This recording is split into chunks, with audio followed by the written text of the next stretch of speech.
Hi friends, this is ओम और इस lecture से बिल्कुल हम लोग नया टॉपिक स्टार्ट कर रहे होंगे जो कि है हमारा system of non homogeneous linear equation. ठीक है। इससे पहले लगभग 10 लेक्चर हम लोग कर चुके हैं। उसमें से कोई भी लेक्चर मिस कर गया हो तो नीचे डिस्क्रिप्शन में आपको प्लेलिस्ट मिल जाएगा मैट्रिसेस का, वहाँ से आप पूरा प्लेलिस्ट एक्सेस कर सकते हो और लाइन बाय लाइन लेक्चर देख सकते हो। बाकी हम आते हैं हमारे टॉपिक के ऊपर। एक होता है हमारा सिस्टम ऑफ नॉन होमोजीनियस और इसके बाद आएगा हमारा सिस्टम ऑफ होमोजीनियस। तो इस लेक्चर में हम लोग करेंगे नॉन होमोजीनियस और इसके ऊपर हम लोग 5-6 क्वेश्चन करेंगे। उसके बाद हम लोग जाएंगे होमोजीनियस वाले पे। ठीक है, तो अच्छे से समझते हैं। एक ओवरव्यू बेसिकली इस लेक्चर में हम लोग नॉन होमोजीनियस के जो क्वेश्चन है ना उसको किस तरह से करेंगे, उसको कैसे एनालाइज करेंगे, उसका एक हम लोग ओवरव्यू ले रहे होंगे। ठीक है, उसमें आपको क्या करना है, सिंपली बस मैं जो स्टेप्स बोलूँगा उसको बस ध्यान में रखना है। इसमें आपको क्वेश्चन कैसे करते हैं या क्वेश्चन में कैसे क्या चीज़ें अप्लाई करना है उतना कुछ समझ में नहीं आएगा। आपको बस एक क्वेश्चन को करने का ओवरव्यू मिलेगा। फिर इसके बाद जब मैं क्वेश्चन कराऊंगा ना उसके बाद आपको कोई भी डाउट नहीं बचेगा। क्वेश्चन मतलब एक तरह से ये हो गया एक थ्योरी, और उसके बाद हम लोग अगले लेक्चर में क्वेश्चन मतलब प्रैक्टिकल, अगले लेक्चर में प्रैक्टिकल कर लेंगे। उसके बाद आपको एक सिंपल सा भी, आपको एक छोटा सा भी डाउट नहीं बचेगा। ठीक है, तो बेसिकली अभी मैं आपको यहाँ समझाऊंगा तो आपको, आप में से कई लोगों को लग सकता है कि कितना कॉम्प्लेक्स चीज़ हो गया, ये कितना कॉम्प्लेक्स चीज़ होने वाला है। लेकिन मैं आपको गारंटी देता हूँ कि अगले लेक्चर में जब मैं इसका क्वेश्चन इतने अच्छे समझा के करवाऊंगा कि आपको बहुत ही आसान टॉपिक लगने वाला है।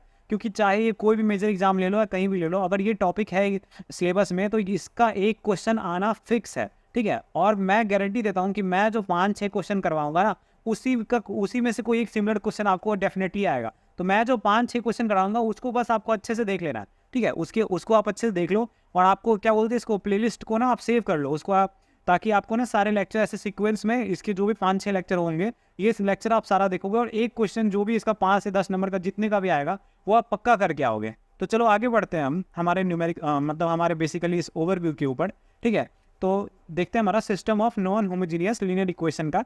ठीक है, तो a system of m non homogeneous linear equation. ठीक है, मतलब हमारे पास non homogeneous m number of हमारे पास नॉन होमोजीनियस लीनियर इक्वेशन है जिसके अंदर हमारे पास एन अननोन वैल्यूज हैं। ठीक है, जो कि हमारा रिप्रेजेंट किया जाएगा इस तरह से। ठीक है, यहाँ देखो ये जो है ना, तो हमारे पास जो ये रिप्रेजेंटेशन है इस फॉर्म में हम रिप्रेजेंट कर रहा हूँ। ठीक है, अभी देखने में देखो बहुत कॉम्प्लेक्स लग रहा है, लेकिन मैं गारंटी दे रहा हूँ न्यूमेरिकल कर लेना, एक लेक्चर देख लेना मेरा न्यूमेरिकल का, उसके बाद मैं इतना कॉन्फिडेंट ला दूंगा ना तुम्हारे अंदर जिसका हद नहीं। हम आगे बढ़ते हैं।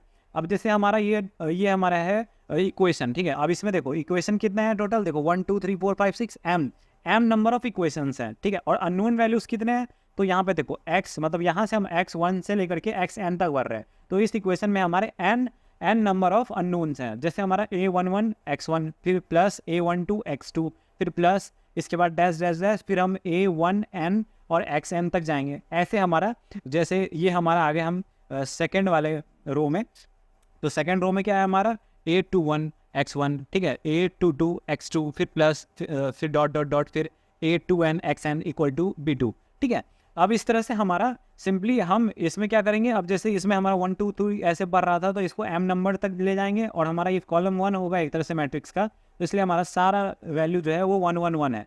ठीक है, यहाँ पे आपको ज़्यादा दिमाग नहीं लगाना है, बस आप ये यहाँ पे बस देख लो, क्वेश्चन के अंदर ये देखोगे ना तो ज़्यादा समझ में आएगा। मैं बस एक ओवरव्यू देने का ट्राई कर रहा हूँ ताकि नेक्स्ट लेक्चर में जब मैं चीज़ों को समझाऊँ ना तो आपको एक आइडिया होगा, तो आप ज़्यादा प्रिसाइज वे में समझ पाओगे। ठीक है, अब जैसे ये तुम्हारा इक्वल टू समथिंग वैल्यू है, ये जो भी इक्वेशन है ना उसकी इक्वल टू समथिंग वैल्यू है, लेकिन जब इसकी इक्वल टू सारा 0 0 0 होगा ना वो केस होगा हमारा होमोजीनियस का, जो इसके अगला टॉपिक आएगा हमारा होमोजीनियस का। अभी हमारा नॉन होमोजीनियस टॉपिक है, इसलिए हमारा जो भी इक्वेशन है उसके आगे हमारा b1 b2 ऐसा कुछ वैल्यू है। ठीक है, जब ये 0 होगा तो वो होगा हमारा होमोजीनियस। तो अभी हम बात करते हैं हमारा नॉन होमोजीनियस का। तो हमारा जो ये अबव इक्वेशन दिया हुआ है उसको हम इस फॉर्म में लिखेंगे, A X equal to capital B, ये सब capital A into capital X equal to capital B, इस फॉर्म में लिख दिया। ठीक है, सिंपल। अब आगे बढ़ते हैं। वेयर तुम्हारा जो मैट्रिक्स है जो हमारा ये है ना एक्स का कॉफिशिएंट a11 a21 am1, तो ये जो कॉफिशिएंट है वो हमारा मैट्रिक्स का वैल्यू होगा लाइन बाय लाइन से। जैसे यहाँ पे a12 है, a22 है, am2 है, तो ये जैसे हमारा ये कॉलम 2 का कॉफिशिएंट होगा, इस तरह से जो भी आगे कॉलम्स होंगे उसका कॉफिशिएंट ऐसे होगा। जैसे लास्ट में क्या है हमारा a1n xn, तो हमारा a1n जो है वो हमारा xn का कॉफिशिएंट है, वैसे ही हमारा लास्ट क्या है am कॉफिशिएंट है, तो a1n और फिर a2n और फिर हम लोग गए कहाँ तक m इंटू एन तक, ठीक है। तो इसको बस हम लोग सिंपली इसको मैट्रिक्स के फॉर्म में लिख दिए इक्वेशन देख के। क्वेश्चन में भी ऐसे 3 इक्वेशन दे रखे होंगे आपको, और उसको हम मैट्रिक्स के फॉर्म में इस तरह से कन्वर्ट करेंगे, ठीक है। इस तरह से मैट्रिक्स में लिख देंगे, और वो जो होगा ना वो हमारा कहलाएगा, ये जो मैट्रिक्स है वो हमारा कहलाएगा coefficient matrix of order m cross n, ठीक है। इसको कोफिशिएंट मैट्रिक्स इसलिए बोल रहे हैं क्योंकि इक्वेशन जो है हमारे पास ना उसके कोफिशिएंट की वैल्यूज को लेकर हम मैट्रिक्स बना रहे हैं, तो इसको हम बोलते हैं कोफिशिएंट मैट्रिक्स, ठीक है। अब आगे बढ़ते हैं। अब जैसे हमारे इस इक्वेशन में कैपिटल ए था, उसका वैल्यू तो मैंने आपको दिखा दिया। उसके बाद कैपिटल एक्स का भी कुछ वैल्यू है, कैपिटल बी का भी कुछ वैल्यू है। तो जो हमारा कैपिटल एक्स है ना वो हमारे क्वेश्चंस में जो वेरिएबल्स हैं, ठीक है, क्वेश्चंस में जो भी हमारे वैल्यूएबल्स होंगे उसके वैल्यूज होंगे, ठीक है। जैसे यहाँ पे x1 x2 से लेकर के xn तक वैल्यू है, और जो वेरिएबल्स होंगे ना उसके जो डिफरेंट वेरिएबल्स होंगे उसका जो ऑर्डर होगा वो होगा हमारा ऑर्डर n क्रॉस 1, ठीक है। n क्रॉस 1 हमारा उस ऑर्डर का हमारा ये x बनेगा, सिंपल, ठीक है। अब हम बात करते हैं b, जो b का ऑर्डर होगा उसका ऑर्डर होगा हमारा m cross n, m cross 1, ठीक है। जो b का ऑर्डर होगा, जो b की वैल्यू हमें जो इक्वल टू में दी हुई है b1 b2 b3 b1 b2 b3 से लेकर के bm तक, उस तरह से हम b वाले में b1 b2 से लेकर के हम यहाँ पे bm तक लिखेंगे, ठीक है। इस तरह से हम आगे बढ़ेंगे। तो आगे हम बात करते हैं। तो देन अब अगला स्टेप क्या करेंगे हम क्वेश्चन के अंदर, मैं क्वेश्चन का स्टेप बता रहा हूँ, और यहाँ पे आपको ना सिर्फ ओवरव्यू मिल रहा है। यहाँ पे आपको बिल्कुल लिटरल वाला यहाँ पे नहीं समझ में आएगा, आपको लिटरल वाला समझ में आएगा नेक्स्ट लेक्चर में। आप ओवरव्यू ले लो, नेक्स्ट लेक्चर आपको अच्छे समझाऊंगा मैं। तो then the augmented matrix of given system of linear equation can be written as, ठीक है। तो इसके बाद हमें क्या करना है, सिंपली हमें क्वेश्चन को इस फॉर्म में लिख देना है। अब आर्गुमेंटेड मैट्रिक्स का जो फॉर्म होता है वो इस तरह से होता है, इस तरह से बॉक्स बनाना है, a रेशियो b हमें लिखना है, ठीक है। और इसके बाद जो भी हमारे मैट्रिक्स के अंदर वैल्यू हमने लिखा था, जैसे हमारा ऊपर में जो मैट्रिक्स हमने बनाया था, ये जो भी हमने वैल्यू लिखा था इसके आगे हमें क्या करना है, इस तरह से हमें ये रेशियो वाले साइंस लगाना है, ठीक है। इस तरह से हमने डॉट डॉट डॉट डॉट लगा दिया, और इस सब के सामने वो वैल्यू लिखनी है जो इक्वल टू में थी इक्वेशंस के। जैसे ये वाला जो फर्स्ट इक्वेशन था उसके इक्वल टू में वैल्यू था b1, सेकंड इक्वेशन के इक्वल टू में था b2, ऐसे ही हमारा, ऐसे मान लो ये थर्ड इक्वेशन है तो थर्ड इक्वेशन में हमारा b3, सिंपल। तो इस तरह से हो गया। अब जैसे वैसे तो ये हमारा आगे का m इक्वेशन है, तो मैं यहाँ पे m लिख देता हूँ, ठीक है। तो यहाँ पे मैंने यहाँ पे m लिख दिया, ठीक है। तो m इक्वेशंस, लेकिन हम लोग जनरली 3 इक्वेशंस वाले क्वेश्चंस लेंगे नेक्स्ट लेक्चर से, ठीक है। तो आई होप आपको यहाँ तक चीज़ें समझ में आ गई हो। अब इसके बाद आते हैं हम कंडीशंस के ऊपर, ठीक है। अब इतना समझने के बाद समझो कि कंडीशन ऑफ कंसिस्टेंसी, अब इसके बाद आती है कंडीशन ऑफ कंसिस्टेंसी।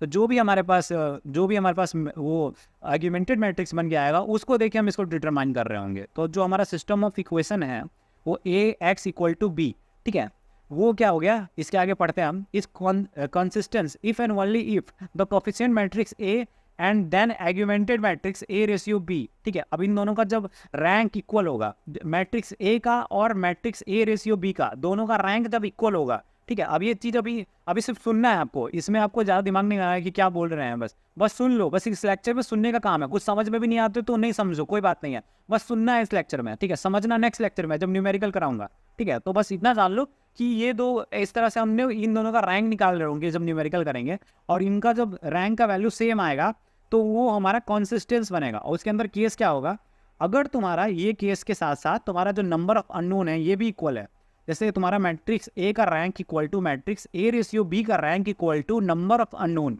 ठीक है, ये तीनों जब इक्वल होगा तब तुमको बोलना है कि the system of linear equation has unique solution, ठीक है। यूनिक सॉल्यूशंस आएंगे ये तुमको बोलना है फर्स्ट केस में, ठीक है। सेकंड केस में आते हैं। अगर सेकंड केस में आए तो जैसे तुम्हारा रैंक ऑफ ए मैट्रिक्स है, फिर rank of A ratio B matrix है, अगर उससे लेस देन आ गया हमारा, ठीक है, लेस देन आ गया हमारा अननोन से, ठीक है, तो then the system of linear equation has many solution, ये तुम्हारा केस 2 है, ठीक है। न्यूमेरिकल जब करेंगे तो न्यूमेरिकल में अगर ऐसा केस आया तो ये केस 2 के अंदर आ गया, ठीक है। अब इसके बाद क्या केस बन सकता है, इसके बाद ये केस बन सकता है कि इनकंसिस्टेंट, अभी कंसिस्टेंट की बात कर रहे हैं ना, अगर हमारा रैंक ऑफ ए और rank of A ratio B अगर नॉट इक्वल टू आया तो हमारा केस 3 में क्या हो जाएगा, इक्वेशंस आर इनकंसिस्टेंट, ठीक है। और जो हमारा सिस्टम ऑफ लीनियर इक्वेशन होगा उसके अंदर आएगा हमारा नो सॉल्यूशन, ठीक है। इसके बाद जो हमारा नेक्स्ट लेक्चर आएगा उसके अंदर हम ये क्वेश्चन कर रहे होंगे, ठीक है। अब ये क्वेश्चन करने के बाद ना, अभी मैंने जो भी चीज़ आपको समझाई है ना वो लिटरल वाली आपको पूरी फील आएगी कि एक एक चीज़, एक एक स्टेप की आपको फील आएगी, और ये चीज़ ना बिल्कुल याद हो जाएगी। स्टेप्स आपको स्टेप्स ही याद करने हैं, बाकी प्लस माइनस कैलकुलेशन ही कर रहे हैं, स्टेप्स याद हो जाएंगे। और स्टेप्स याद कराने का सबसे बेस्ट तरीका है, पहले क्वेश्चन का ओवरव्यू दे दो, फिर क्वेश्चन कराओ स्टेप बाय स्टेप, तो चीज़ें बच्चों को ना ज़्यादा अच्छे समझ में आ जाती है और याद रह जाती है। इसलिए मैंने पहले ओवरव्यू का लेक्चर ले लिया, और नेक्स्ट लेक्चर में मिलते हैं इस क्वेश्चन के साथ, ठीक है। बाकी अगर वीडियो अच्छा लगा हो तो वीडियो को लाइक करना, बाकी आज के लिए इतना ही। Thank you.